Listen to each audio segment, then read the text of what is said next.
विजयादशमी तथा शुभ दीपावलीको पावन अवसरमा नेकपा एमाले रामेछाप काठमाडौँ सम्पर्क मञ्चले युग सन्देश सांस्कृतिक साँझ नामक कार्यक्रमको आयोजना गर्यो। सांस्कृतिक रूपान्तरणका लागि हाम्रो अभियान, आमूल परिवर्तनका लागि नयाँ संविधान भन्ने मूल नाराका साथ आयोजना गरिएको सो कार्यक्रममा विशिष्ट अतिथिका रूपमा प्रधानमन्त्री माधव कुमार नेपाल तथा प्रमुख अतिथिका रूपमा एमाले अध्यक्ष झलनाथ खनाललाई आमन्त्रण गरेको भए पनि उहाँहरूको अनुपस्थितिमा एमाले सचिव युवराज केवलीले कार्यक्रमको समुद्घाटन गर्नुभएको थियो। उद्घाटन गर्दै हुनुहुन्छ। यस हाम्रो युग सन्देश युगसम्म यस्तै कार्यक्रमहरू हामी गर्दै जाउँ र युगसम्म रामेछाप सम्पर्क मञ्चले आफ्नो इतिहासमा वर्षेनी रूपमा यस कार्यक्रमलाई वार्षिक रूपमा अगाडि बढाउँदै जाओस् भन्ने उद्घोषका साथ मोमबत्ती बालेर नेकपा एमालेका सचिव युवराज राष्ट्रिय नाचघर जमलमा आयोजित सो कार्यक्रममा बद्री पङ्गेनी, मनोज गजुरेल, विष्णु खत्री लगायतका कलाकारहरूको प्रस्तुति रहेको थियो भने माग्ने बुढा धुर्मुस र सुन्तलीको विशेष प्रहसन कार्यक्रम प्रमुख आकर्षण बनेको थियो। प्रस्तुत छ सोही कार्यक्रमका विशेष झलकहरू।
रहेछ भने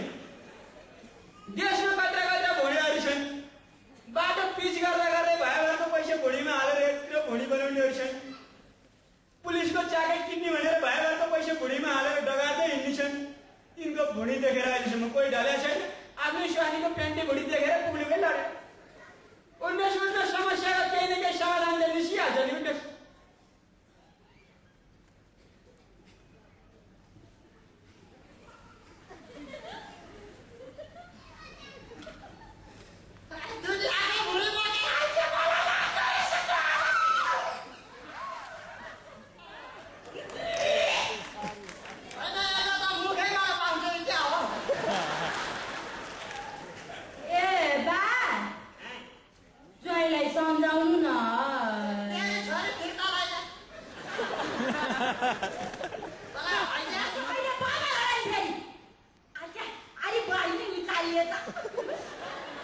धेरै नौचारा न जुझारु कार्यकर्ता बसिराख्नु अगाडि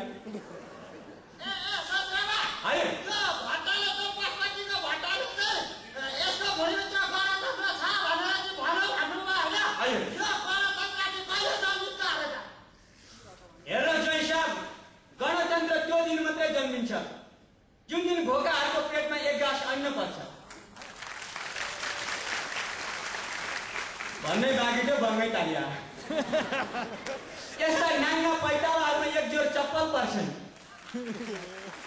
र नाङ्गा आङमा झुटा झाम्रो भए पनि एक जोर लुगा पर्छन् र सारा पिछडिएका बस्ती जाति जनजातिलाई समेटेर नयाँ नेपालको नयाँ संविधान जुन दिनमा लेखिन्छ त्यो दिनमा मात्रै गणतन्त्र आउँछ नाइस टु मिट यु गणतन्त्र जन्मेछ ल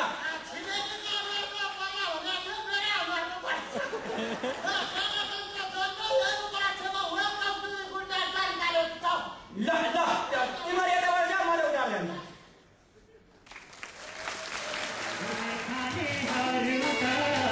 काठमाडौँ सहरमा हुने खानेहरूका काठमाडौँ सहरमा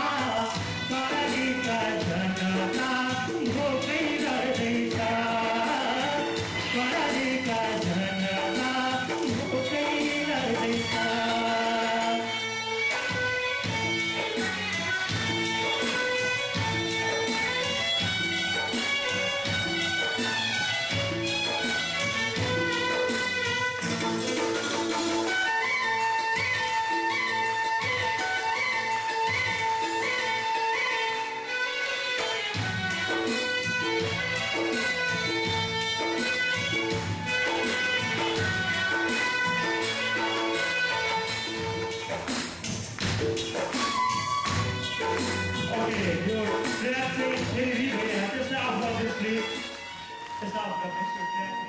Love